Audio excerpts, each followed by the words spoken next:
Nah, saya ulang di sini ya, yang tanggal 8 Maret, sekarang baru di-record, ya kan. Membuat PIB.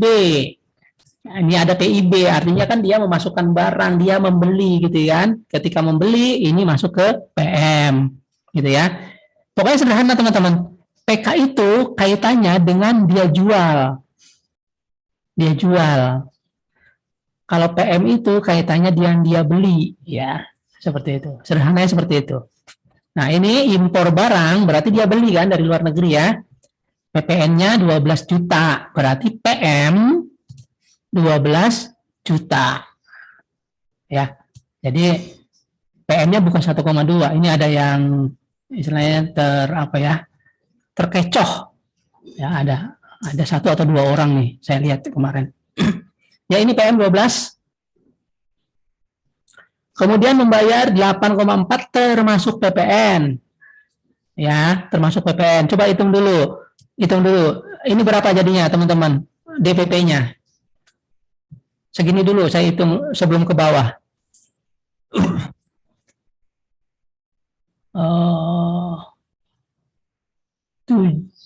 Tujuh ya, kalau nggak salah ya. Ya Pak. 7.700 Pak. 100. Nah, ini dia membayar dengan DPP 7.700.000, PPN-nya 770 kan gitu ya. Nah, ini intinya. Apa yang dia bayar? Ternyata jasa pemelihara mobil box serta mobil sedan. Nah, kemarin sudah kita pelajari kan, yang boleh dikreditkan ke yang mana? Yang atas mobil box saja. Mobil sedan karena bentuknya sedan dan station wagon kan nggak boleh itu dikreditkan. Maka yang 7,7 tadi itu harus di-split. Yang bisa dikreditkannya enggak 7,7, tidak. Ya, tapi di-split. Nah, di sini disebutkan porsi biaya pemeliharaan sedan adalah 20% dari keseluruhan biaya. Artinya, yang boleh dikreditkan dari 7,7 tadi adalah 80%-nya saja. Kalau teman-teman nanti mencermati SPT-nya, SPT masa PPN-nya, yang 80% kali 7,7 berapa tuh? 7,7. Tolong hitungkan berapa? 6.160 Pak. Ya. 616 ya. Berarti PPN yang bisa dikreditkan nanti dimasukin di B2 misalnya ya. Kalau kita lihat SPT ya. 616. Sisanya di B3. Gitu loh. Tetap 770 dilaporkan, tetapi nanti di-split di dua form ya. Form B2 dan form B3. Form B3 itu yang tidak dikreditkan. Sementara B2 itu yang boleh dikreditkan. Gitu ya. Jadi yang boleh dikreditkan hanya 616 itu yang menjadi PM membayar. Ya, teman-teman ya. Nah, ini teman-teman kemarin juga mungkin ini karena sedan ya Pak, enggak ini ya. Lupa barangkali ya. Itu yang kemarin saya bilang teman-teman waktu saya menjelaskan yang tidak dapat dikreditkan adalah 9 ayat 8 huruf B dan C. Ya, B itu yang yang tidak tidak berhubungan dengan kegiatan usaha, yang C itu PM atas sedan dan station wagon, gitu ya. Clear ini ya? Halo 8 ya, clear ya? Jadi yang boleh dikreditkan hanya 616 saja, bukan 770-nya. Ya. Oke.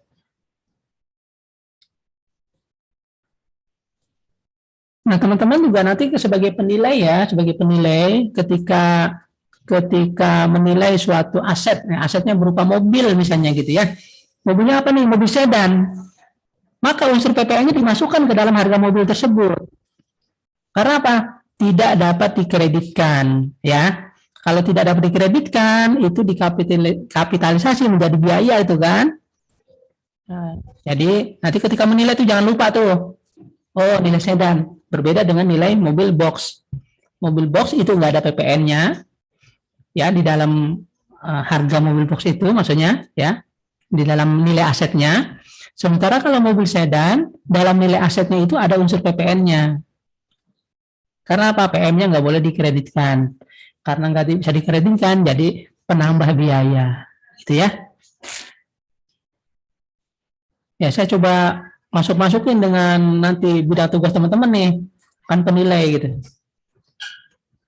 Ini kalau ngajar pajak saya nggak bilang begitu tuh. Mereka nggak terlalu peduli dengan itu. Tapi kalau penilai harus ya. Oke, clear. Tanggal 8 yang nomor 2 ini. Clear ya teman-teman yang ini ya. Oke. Kita lanjut yang nomor tanggal 10. Menerima pembayaran penuh dari Bumblebee atas penyerahan barang dagangan. Harga jualnya 350. Berarti PPN-nya 35 juta. Menerima pembayaran artinya dia menjual, kan gitu ya. Artinya 35 ini masuk ke PK. PK 35, gitu ya. PK 35. Kemudian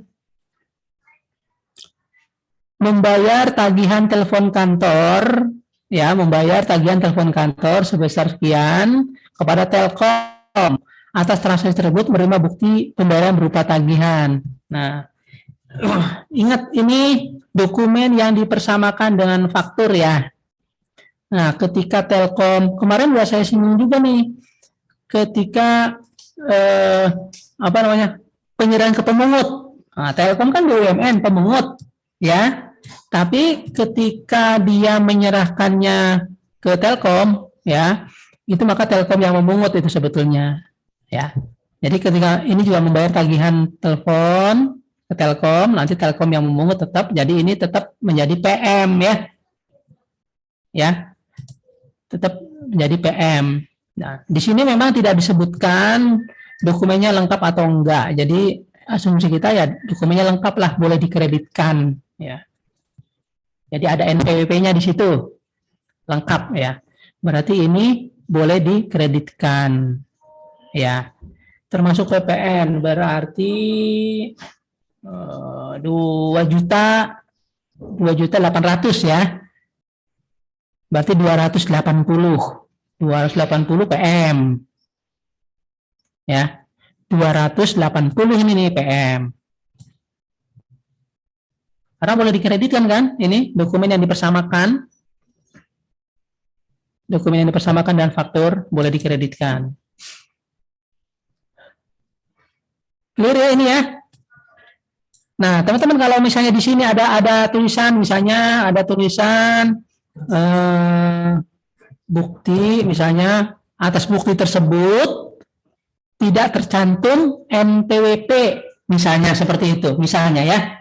Dalam bukti tagihan tersebut tidak tercantum NPWP perusahaan. Nama perusahaannya apa sih ini? Ya, NPWP itu.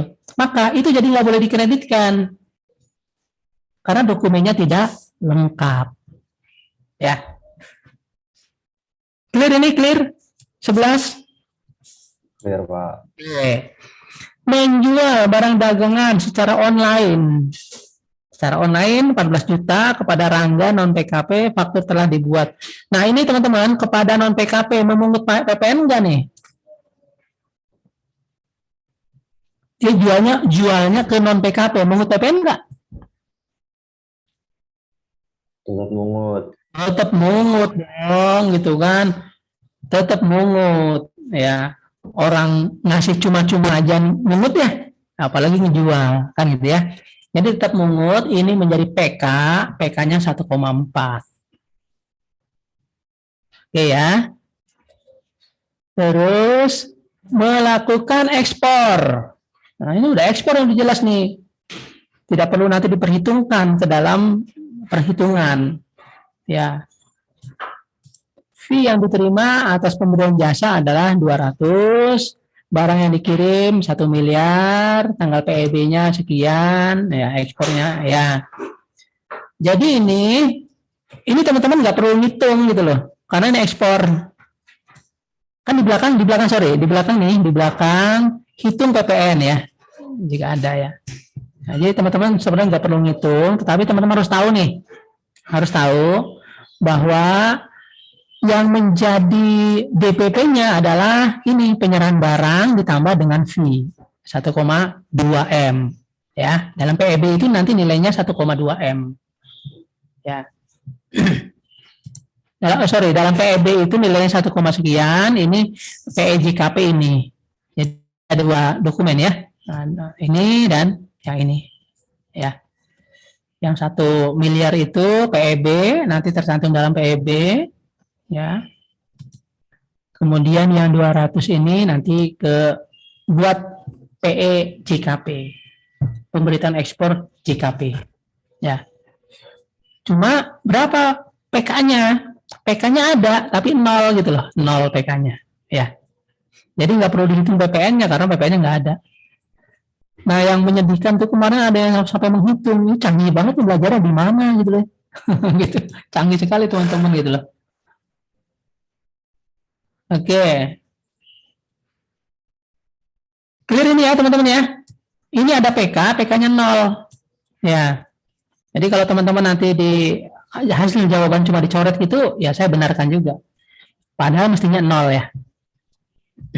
Gak apa-apa ya. Menyerahkan BKP kepada Kementerian Dalam Negeri 44 ya, 44 juta. Nah, ini yang melakukan pemungutan siapa nih teman-teman nih? Kementerian ya. Kementerian. Nah, umumnya ketika angka 44 walaupun di sini tidak disebut, itu BPP-nya 40 ya sebetulnya ya. Cuma begini, untuk hitung-hitungan sih ini udah selesai urusannya. PK-nya tetap ada. Dalam hitung-hitungannya PK-nya tetap ada, PK-nya 4 juta ya. Tetapi nanti untuk penghitungan kurang dan lebih bayar ini nggak dihitung, teman-teman. Ya, nggak dihitung. Teman-teman kalau mau mempelajari SPT-nya nanti ini ada di kolom angka 2 lah, angka 2 ya. Angka 2 itu terdiri dari pemungutan yang dilakukan oleh bendahara, oleh BUMN dan oleh pemungut lainnya di situ. Kode 02 dan kode 03. Ya, itu sudah selesai urusannya. PPN-nya sudah disetor, jadi tidak dihitungkan lagi. Ya. Untuk dalam penghitungan kita ya. Walaupun sebenarnya PK-nya ada. Kalau kita tanya PK, PK-nya ada. Melakukan ekspor kepada Rivia dokumen PEB. Ya, ini agak berbeda dengan atas ya. Kalau atas ada PEJKP-nya, kalau ini cuma ekspor saja. Ini sama dengan di atas, PK-nya 0 ya, PK-nya 0. Nah, jadi nanti yang nggak dihitung ini ya, 14, 18, 21 nggak dihitung dalam penghitungan kurang dan lebih bayar ya. Kemudian menyerahkan barang dagangan 120 juta kepada Pemda DKI. Nah, ini juga yang melakukan pemungutan adalah si Pemda DKI, kan gitu ya. Ya, Pemda DKI ini kodenya 02. Ini juga urusannya udah selesai nih. Ya. Tanggal 21 juga ada PK-nya ya. PK-nya di sini sebenarnya belum clear apa termasuk PPN atau tidak. Saya sebenarnya tidak mau mempermasalahkan nih teman-teman mau ngisinya ini, walaupun ngisinya nyoret gitu kan saya benarkan. Karena tujuan kita untuk menghitung kurang dan lebih bayar yang sebetulnya. Tapi kalau ditanya ini ada PK-nya nggak ada.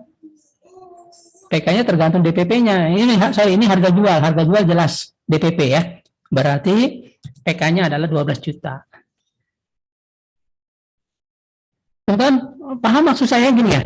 Ketika ada PK kemudian tidak dihitung dalam proses penghitungan kurang dan lebih bayar, paham nggak? Coba saya tunjukkan SPT-nya ya sebentar ya. Saya cari SPT. Saya kemarin ngajar lab PPN mana? Lab, oke. Lab PPN. SPT mana ya? Bentar ya.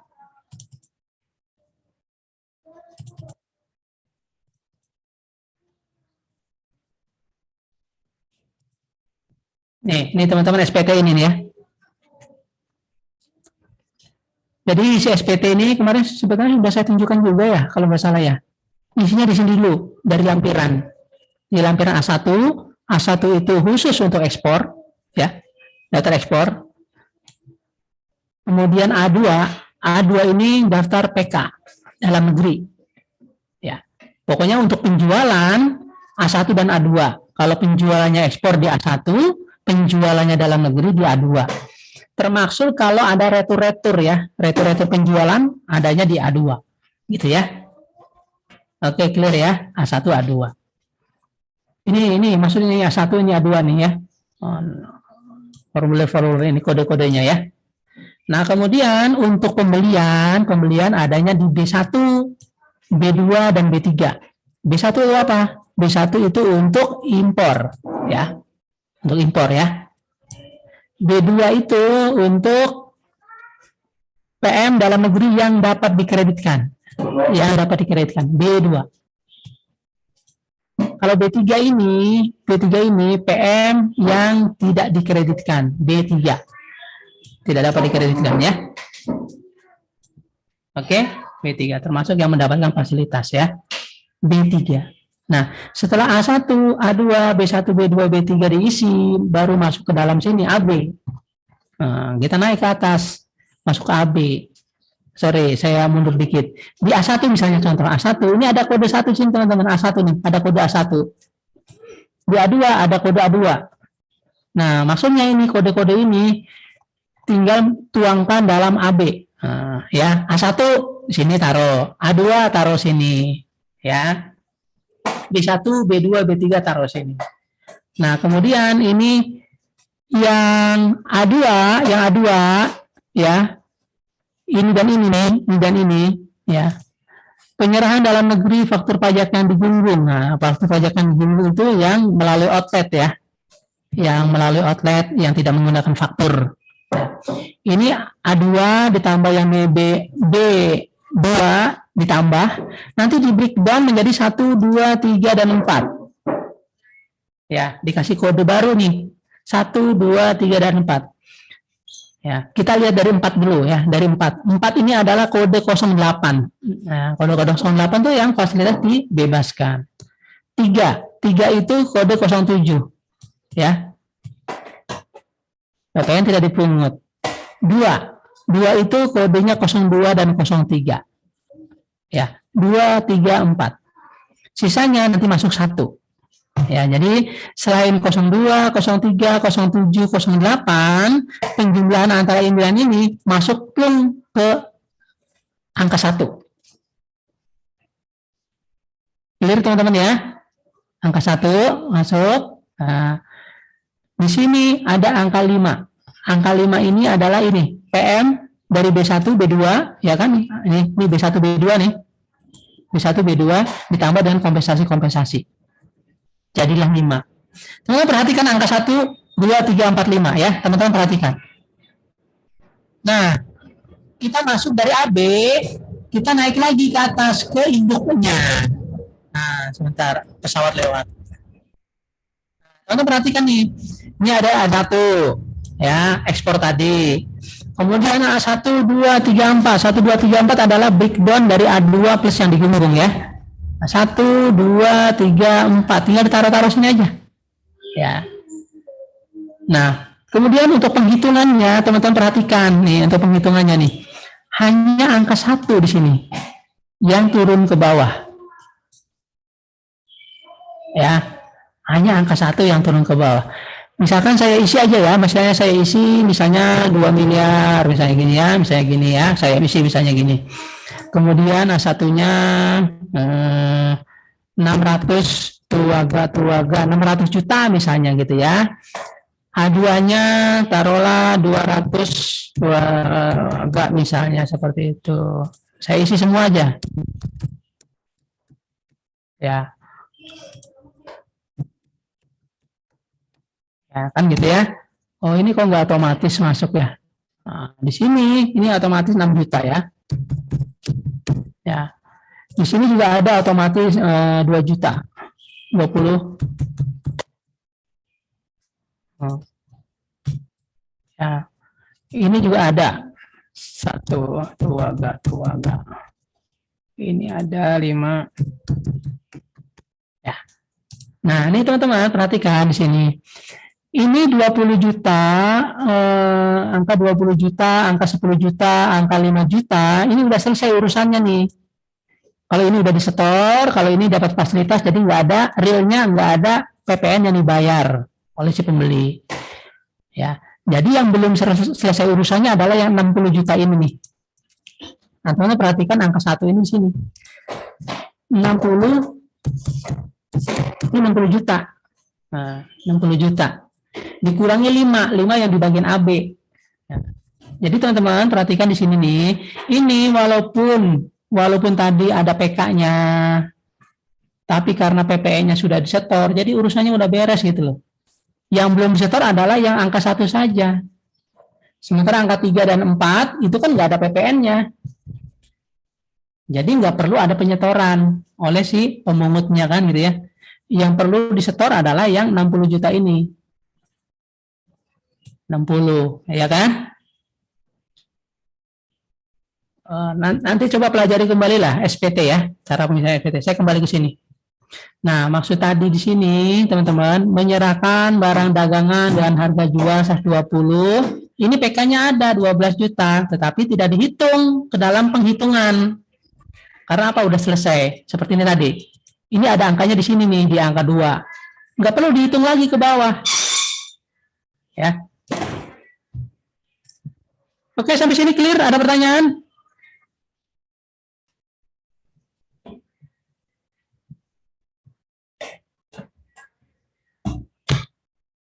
Kita lanjut dulu ya.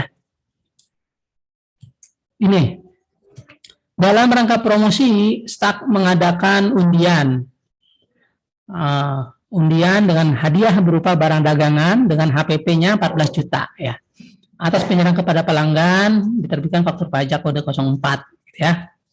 DPP-nya nilai lain gitu ya. Ya sudah. Ini PK atau enggak nih, teman-teman nih?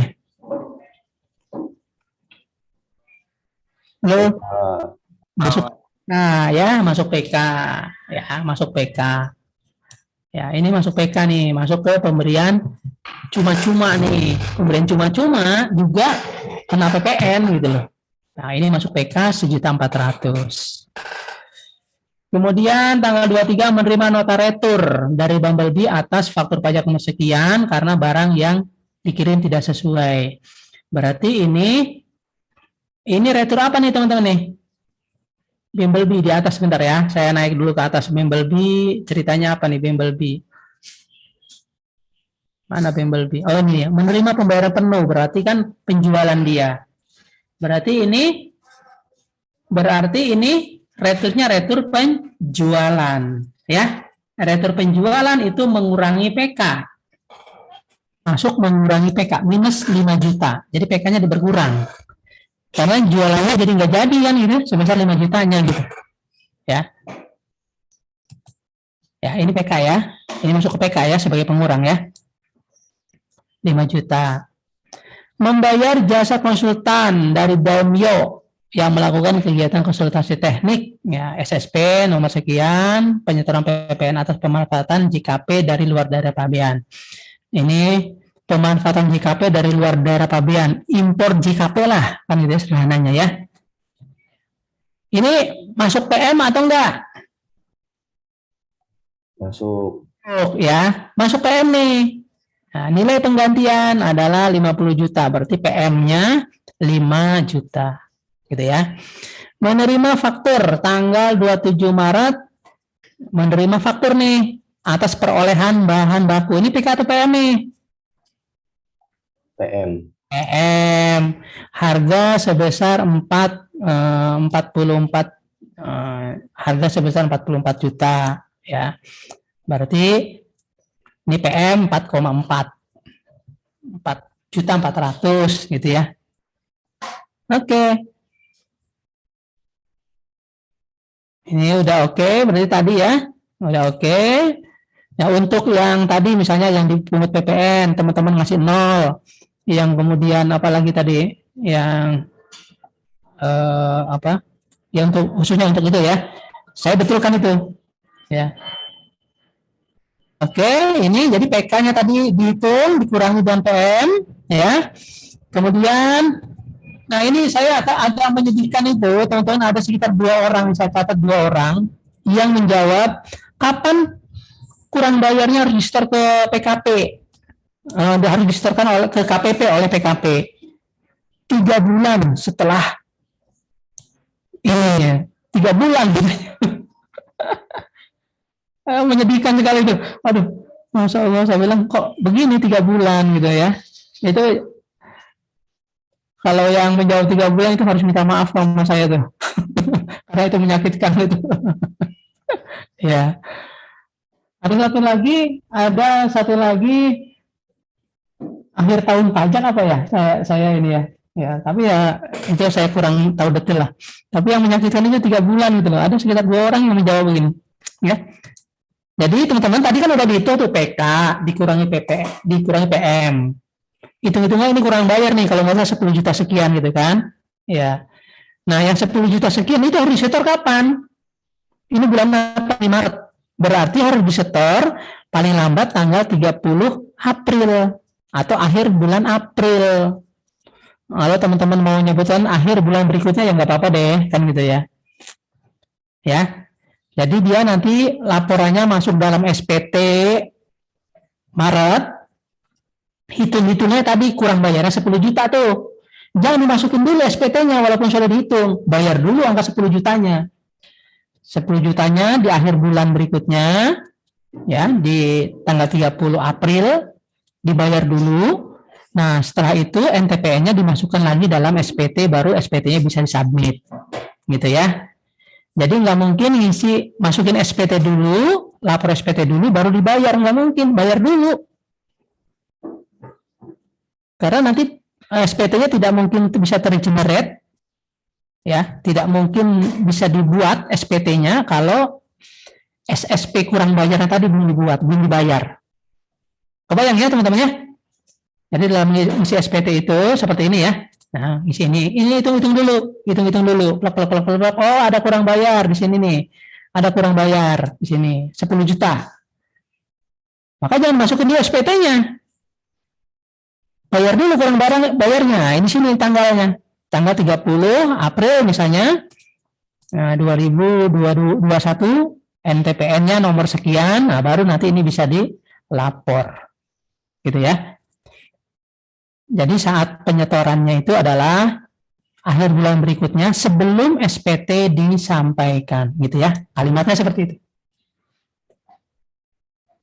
Clear sampai sini ya? Oke, nah satu lagi nih, satu lagi. Nah, ini sebetulnya terakhir saya ingat banget tuh, saya nyindir ini nih waktu kita kuliah terakhir nih. Saya review ini, ya. Sebuah importir sudah dikukuhkan sebagai PKP melakukan impor dalam kondisi CKD. CKD itu saya ingat sekali, saya mencontohkan kayak mobil Tamiya gitu kan, ya enggak? Nah, kayak mobil Tamiya belum ada kemewahannya gitu loh, ya. Kemewahannya muncul ketika sudah dirakit menjadi mobil. Nah, jadi ketika dia impor sebesar 10 juta, 100 juta. Ya, impor 100 juta. Kemudian ini ada pertanyaan nih. Ada pertanyaan. Ketika impor, ya, hitung PPN atau PPNBM atas impor. Nah, ketika impor kan angka ini doang kan? DPP-nya ini. Maka ketika impor dia hanya membayar 10 juta. PPNBM-nya 0. Karena belum terutang di situ, tidak terutang PPNBM. Jadi jawaban untuk ini yang A 10 juta saja nih.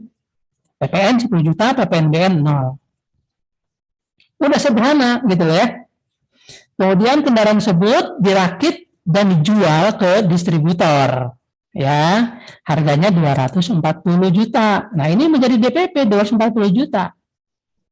Ya, ketika penyerahan berapa sih PPN-nya, berapa PPNBM-nya? PPN-nya 10%, berarti 24 juta. PPNBM-nya di sini disebutkan 20%, 48 juta. Udah sederhana kayak gitu. Wah, ini teman-teman pada canggih. Kayak kemarin saya ngasih jawabannya kemarin, ngasih soalnya terlalu advance kali ya, teman-teman jadi bingung. Padahal ini pertanyaan sederhana. Iya. Tapi yang menjawab advance sampai penyerahan ke konsumen ada tuh, keren banget tuh. Ya, nggak pengaruh tuh, nggak saya tambah-tambahin nilainya tuh. Yang penting ada angka 10 juta ketika impor benar, ada angka 24 dan 48 benar, saya benarkan gitu. Ya. Gitu ya teman-teman ya. Nah, ini makanya ketika ketika eh, apa namanya mau menjawab soal nih dibaca benar apa sih maksudnya gitu loh. Ya. Tapi ada juga yang sederhana ya gitu.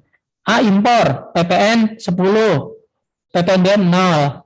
Kemudian B penyerahan PPN 24, PPNBM 48. Jadi jawabnya hanya 2 baris.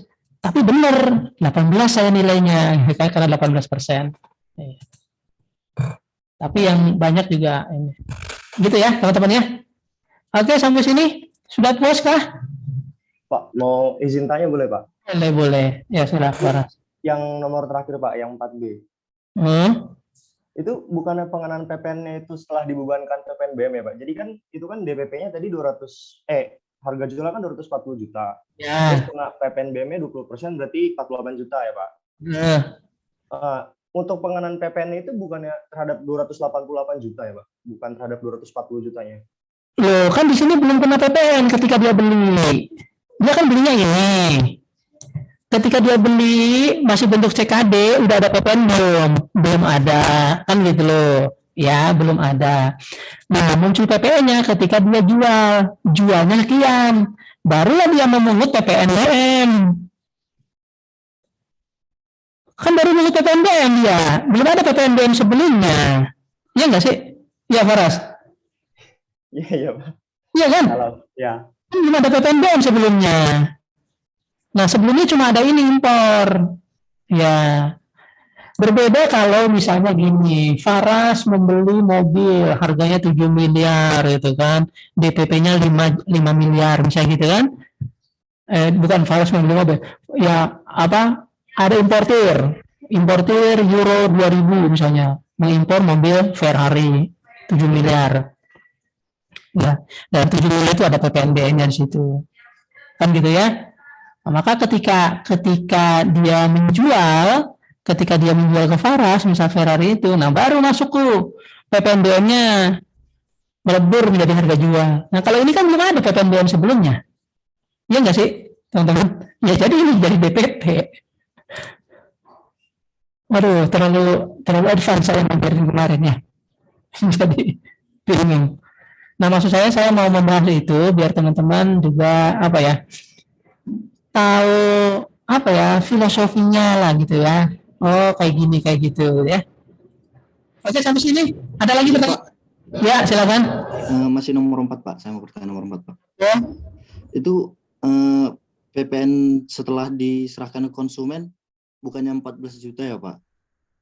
Perhitungan saya seperti ini Pak. Kan diimpor 100 juta. Itu kan kena PPN 10%. Oke. Nah, 10% itu kan harusnya udah kena di harga jual dong Pak.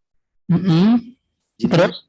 Yang 10% ini yang 10 jutanya udah kena ke harga jual. Jadi PPN yang pertama udah di 240-nya Pak.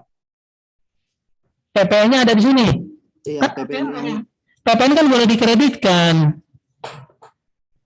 PPN kan boleh dikreditkan, jadi tidak masuk ke dalam sini. Maksud saya PPN atas yang 100 juta Pak kan?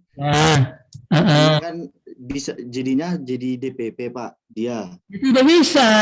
PPN kok jadi DPP nggak bisa masuk. PPN nggak bisa. Jadi maksud kamu dalam 240 ini ada unsur PPN di dalamnya gitu ya? Dari 10 juta di sini gitu maksudnya ya? Iya betul Pak. Ya enggak begitu karena kan dia ketika impor dia akan mengeluarkan uang 110 kan betul 110 ya kan tapi 10-nya itu nanti akan dikreditkan di sini ketika dia beli ketika dia jual 240 dikreditkan bukan masuk ke dalam angka 240. Nah jadi contohnya begini dia dari 100 ini kemudian kan ada nilai tambah dia jualnya 240 Yang dia pungut dari konsumennya adalah ini nih, distributor ya. Yang dia pungut dari distributor kan 24 juta kan ya. Ingat ya, 24. Yang disetor ke kas negara berapa? Berapa Lingot? Nih coba. 10%, Cok. Ya, begini. Dia pertama impor 10 juta, impor 100 juta. Si importer ini kan membayar ya, PPN kan gitu ya, 10 juta. Jadi uang yang dia keluarkan adalah 110 kan, betul kan? Ya, waktu dia impor. Oke. Kemudian mobil ini karena dia bentuknya CKD, rakit-rakit, ada nilai tambah di situ.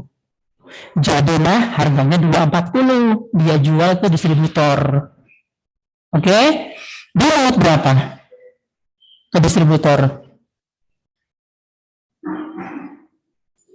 Dia memungut Siap. 24 dong. Dia memungut 24. Distributor akan membayar PPN 24. Tapi yang si perusahaan ini setorkan ke kas negara berapa? 14, Pak.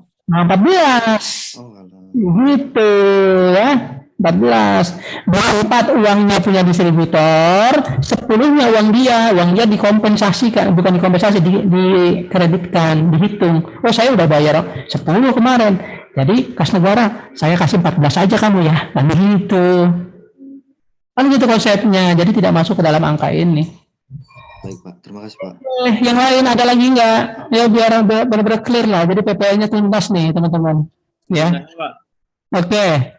itu untuk transaksi yang 8 Maret kan sudah dibayar, Pak. Jadi PPN-nya tetap dimasukkan ke perhitungan kurang bayar ya, Pak? 8 Maret yang paling awal. 12 juta. Ya. Kan sudah bayar. Ya. Berarti tapi tadi hasilnya kalau nggak salah Bapak nyebutnya 10 jutaan gitu, Pak. Berarti yang 12 juta ini tetap dimasukin ke perhitungan lebih bayar, Pak. Kurang bayar. Oh gini, ya, gini ya. Ketika si Stark ini mengimpor, dia bayar tuh, ya kan? Bayar 12 juta kan gitu ya. 12 juta ini PM gitu loh kan? PM. Pasti semua PM sudah dibayar oleh dia. Kalau dia belum bayar, maka nggak boleh lah dia kreditkan. Orang yang belum bayar, kan gitu.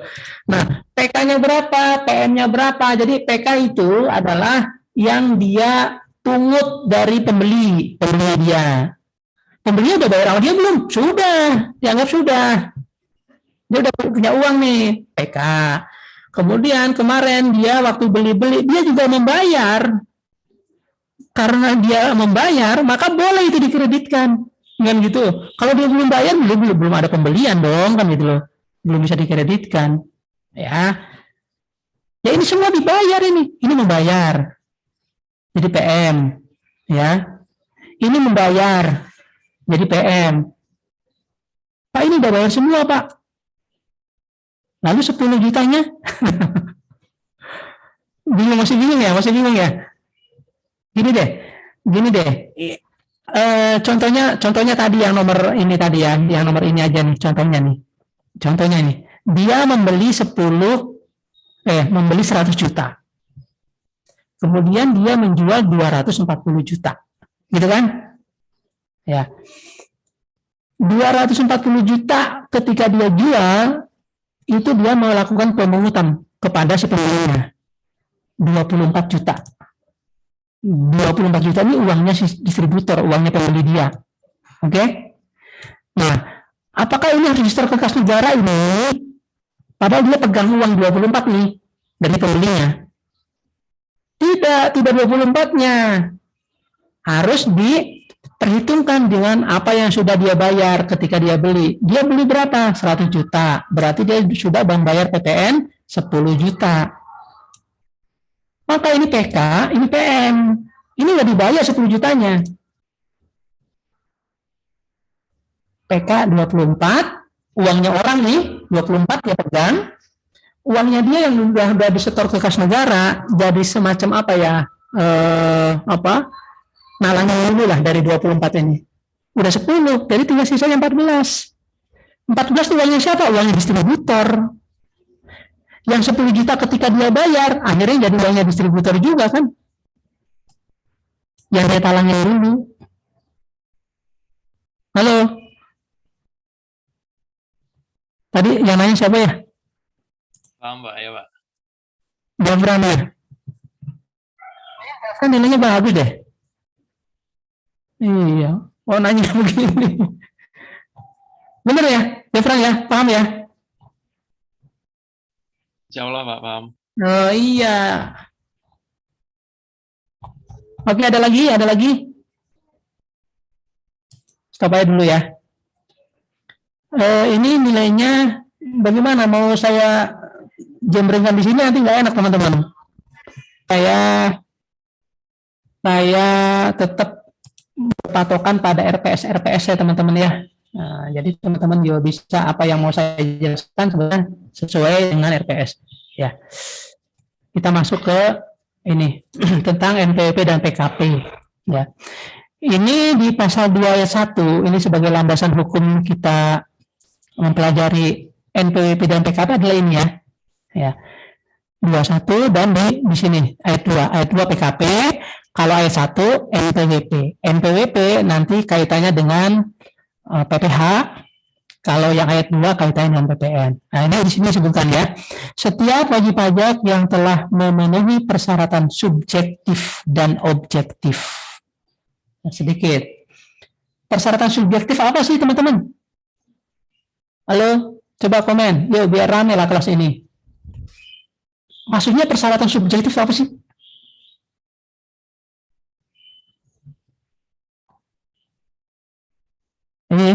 Ayo komen. Persyaratan subjektif.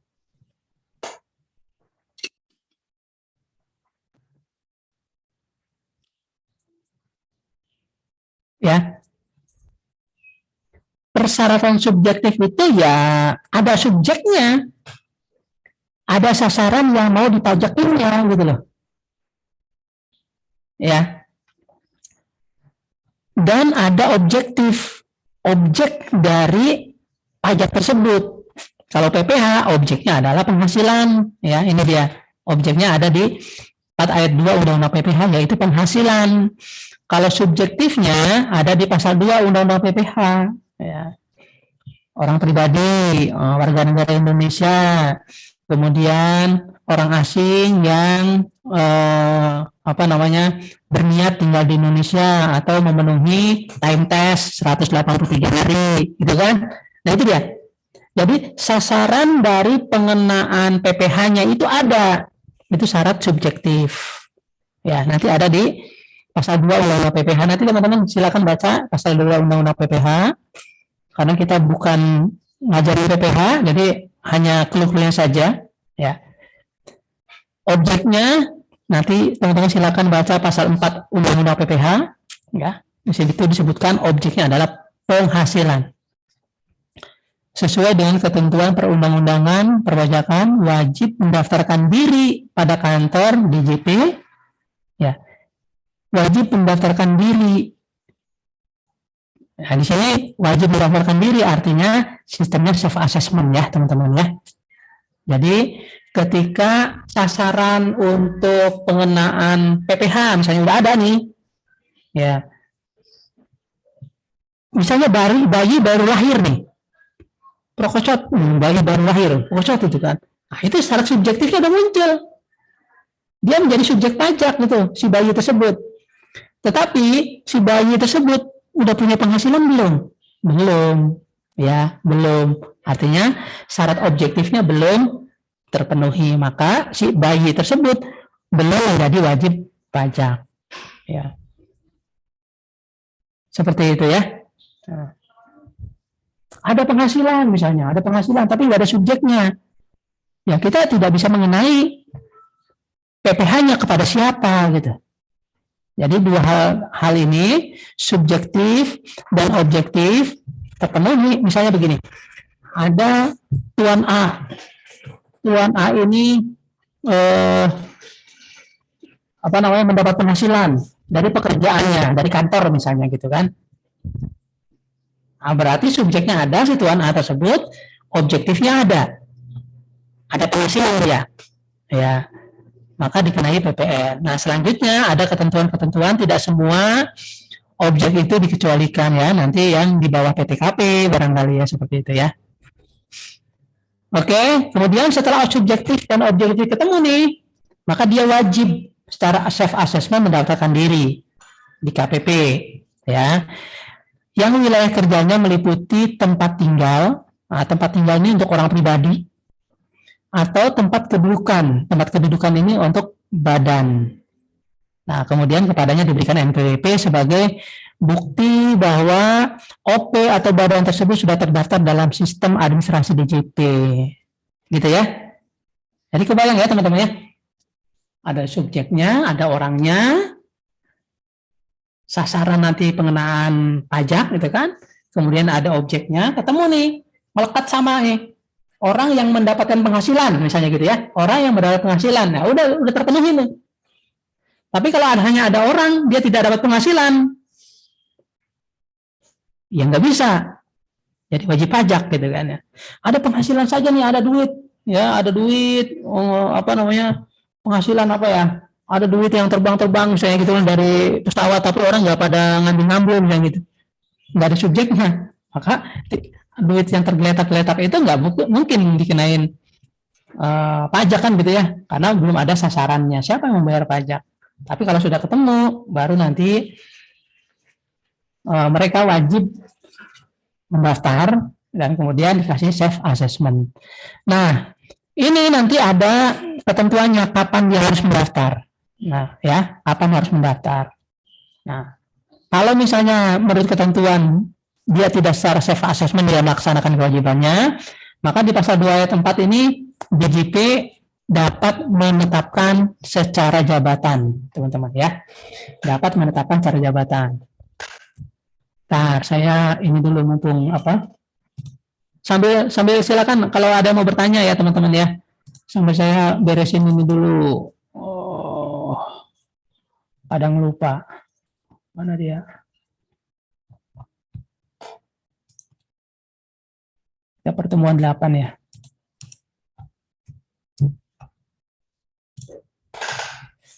Oke, clear ya? Ini terkait dengan pasal 2 ayat 1. Nah, ini kaitannya dengan pasal 2 ayat 2. Pasal 2 ayat 2. Setiap WP sebagai pengusaha yang dikenai pajak berdasarkan Undang-Undang PPN dan perubahannya wajib melaporkan usahanya pada DJP yang wilayah kerjanya meliputi tempat tinggal untuk OP ya, atau tempat kedudukan untuk badan dan tempat kegiatan usaha untuk dibuat sebagai PKP ya. Nah, kalau yang ini teman-teman, kalau yang kewajiban NPWP ini bukan hanya pengusaha ya, bukan hanya pengusaha, tetapi siapapun yang mendapatkan penghasilan. Karyawan misalnya, gitu kan? Dia kan nggak berusaha kan? Dia tidak mempunyai usaha, dia tidak mempunyai usaha.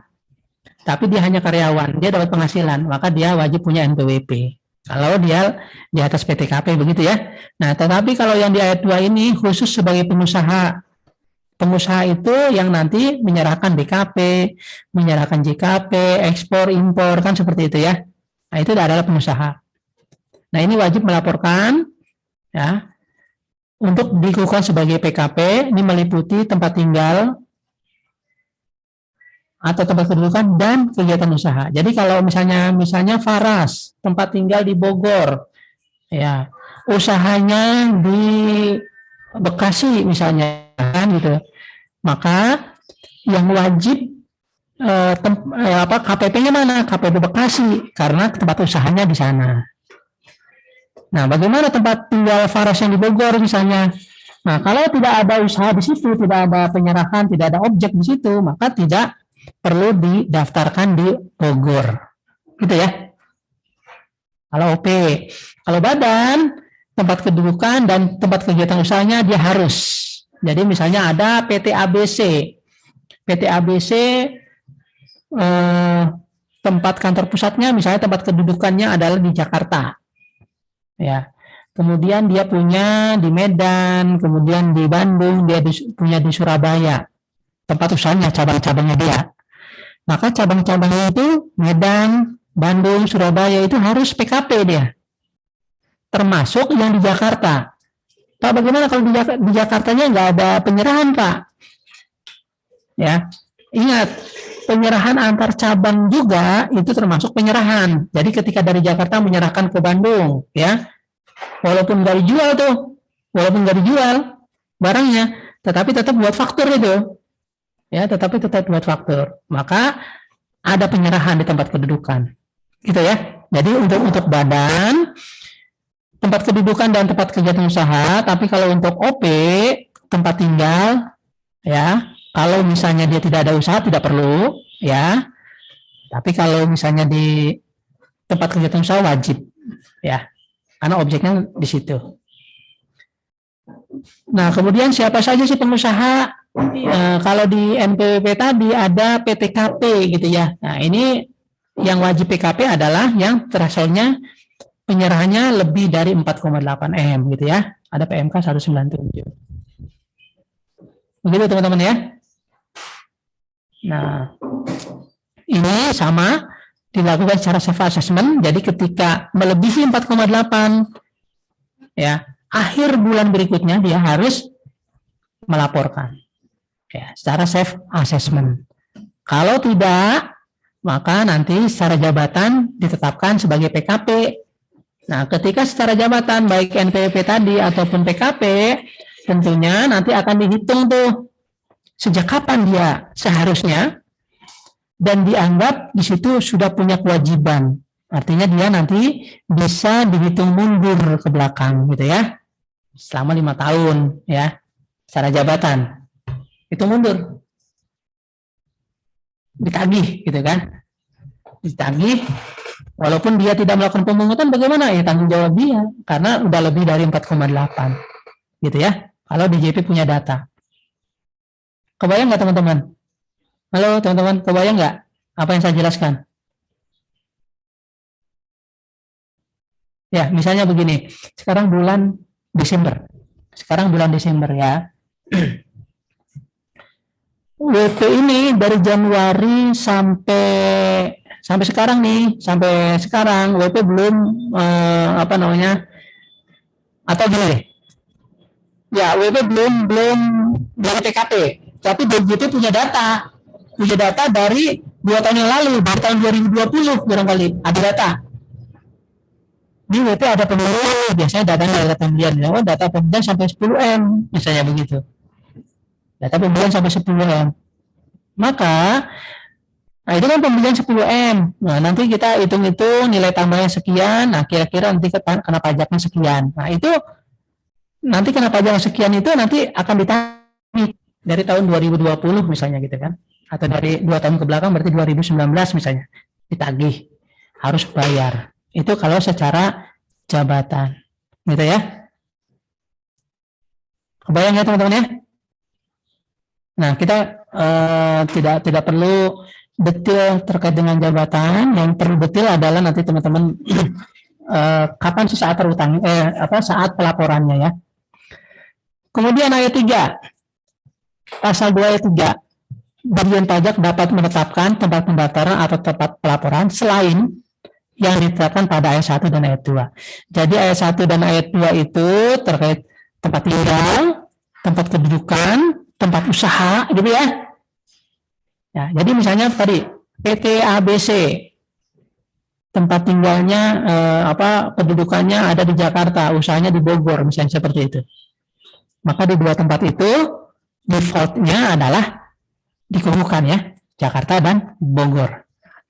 Tetapi teman-teman, barangkali WP tersebut, WP yang di Bogor tadi, dia masuk ke WPLTO. WPLTO itu WP besar, Large Tax Office, ya, WP besar.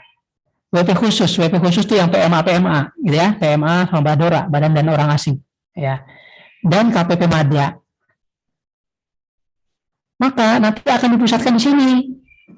Nah, jadi tadi misalnya contohnya, WP kedudukannya di Jakarta, dia punya usahanya di Medan, di Bandung, di Surabaya, gitu kan? Ya, Surabaya. Maka nanti yang dari Medan, Bandung, dan Surabaya tidak perlu dikumpulkan di sana. dia masuk ke misalnya ke Madya apa ke LTO misalnya, maka dia terdaftarnya di LTO, gitu ya. Nah ini ada ini khusus ya, ada aturan khusus ya, ada aturan khusus yang ini ya. Terus yang kemudian tempat pendaftaran pada DJP yang wilayah kerjanya meliputi tempat tinggal dan tempat kegiatan usaha bagi WP OPPT. OPPT itu tadi sebetulnya yang saya jelaskan ya.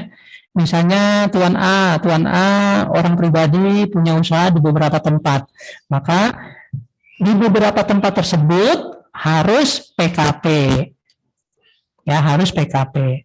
Nah, sementara nanti dia SPT-nya tetap satu, SPT tahunannya di pusatnya, ya, di pusatnya nanti.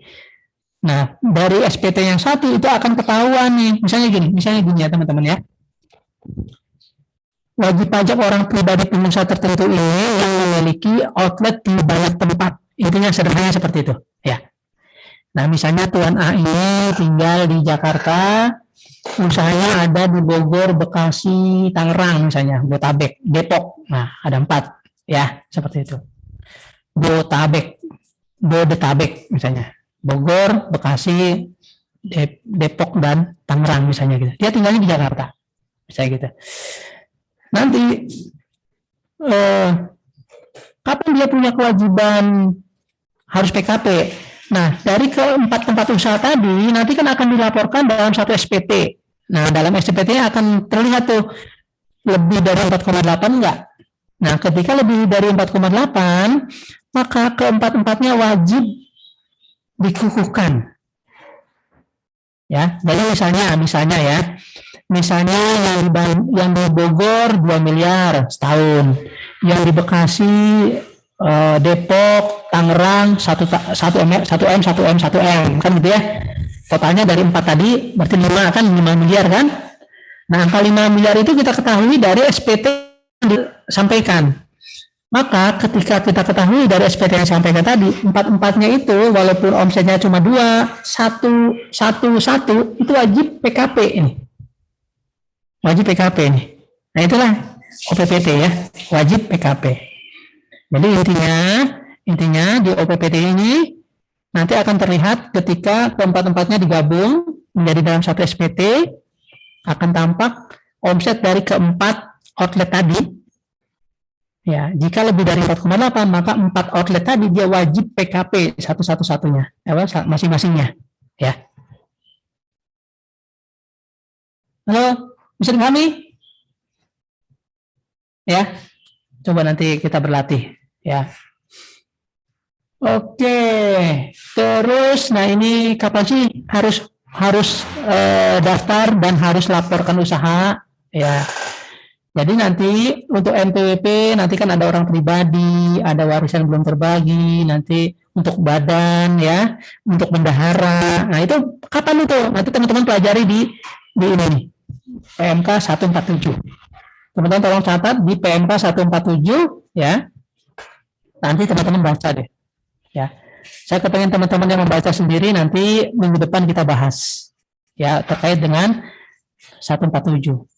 Orang pribadi, kapan sih dia harus laporkan punya NPWP gitu loh. Bendahara, kapan sih dia harus mulai terdaftar dalam administrasi kita punya NPWP gitu ya. Seperti itu. Badan, kapan gitu ya. Nah, teman-teman harus baca ini. Wajib hukumnya baca ya. Mudah-mudahan nanti ujiannya banyak keluar dari 147. Nah, kemudian teman-teman, kalau nggak daftar atau lapor usaha secara self-assessment, sanksinya apa? Nah, teman-teman cari sanksinya apa. Jadi nanti kita latihan ya.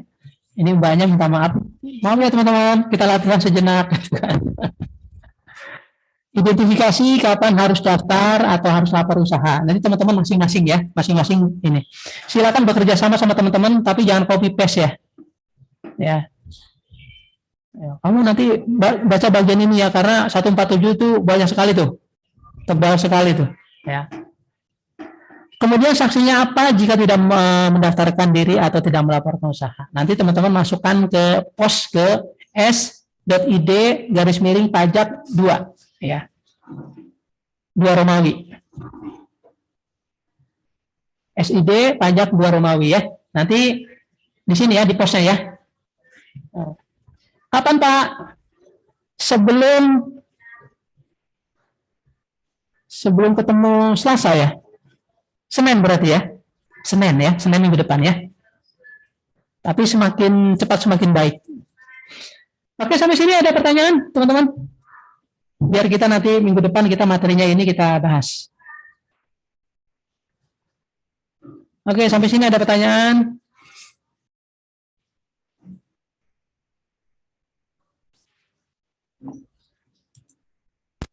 Kalau nggak ada pertanyaan, kita cukupkan ya. Jam 9. Ya. Tapi ngomong-ngomong, nggak ada pertanyaan tuh, paham atau puyeng? Ini masalahnya nih, saya nggak ngerti nih, teman-teman puyeng atau paham benar gitu. Ya. Nilai, Pak. Kepikiran nilai. Enggak, nilainya overall sebetulnya bagus ya. Yang di atas 90 ya lumayan banyak lah, kan gitu.